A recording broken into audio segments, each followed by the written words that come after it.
টেস্টের পর ওয়ানডেতে দলের নেতৃত্বেও শুভমান গিল। এর মধ্যে অনেক দিন ধরে চলা গুঞ্জনই সত্যি হল। অস্ট্রেলিয়া সফরে তার ডেপুটি শ্রেয়াস আইয়ার। অধিনায়কত্ব হারালেও দলে থাকছেন রোহিত শর্মা। সবকিছু ঠিক থাকলে অস্ট্রেলিয়ায় ওয়ানডে খেলবেন ব্যাটিং গ্রেড বিরাট কোহলিও। অস্ট্রেলিয়ার মাটিতে ওয়ানডে সিরিজ দিয়েই 7 মাসের বেশি সময় পর আবারও আন্তর্জাতিক ক্রিকেটে ফিরবেন রোহিত কোহলি। রোহিতের নেতৃত্বে গত মার্চে চ্যাম্পিয়ন্স ট্রফি জিতেছিল ভারত। বৈশ্বিক ওই টুর্নামেন্টে খেলেছিলেন কোহলিও। এরপর আর কোনো ওয়ানডে খেলেনি ভারত। চ্যাম্পিয়ন্স ট্রফি জয়ী ভারতের 15 জনের দলে পরিবর্তন 5টি।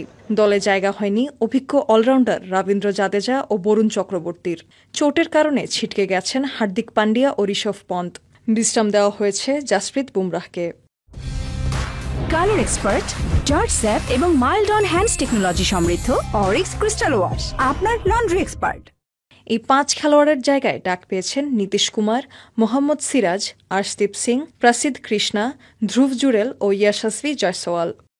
তবে ভারতের টি-20 স্কোয়াডে রাখা হয়েছে বুমরাহকে। এশিয়া কাপ জয়ী ভারতের স্কোয়াডে একটি পরিবর্তন এনে অস্ট্রেলিয়া সফরের টি-20 দল সাজানো হয়েছে। হার্দিক পান্ডিয়ার জায়গায় ডাক পেয়েছেন নীতিশ কুমার, থাকছেন ওয়াশিংটন সুন্দরও। অস্ট্রেলিয়ায় 3 ম্যাচের ওয়ানডে সিরিজ হবে 19, 23 ও 25 অক্টোবর। 29 অক্টোবর শুরু হবে টি-20 সিরিজ।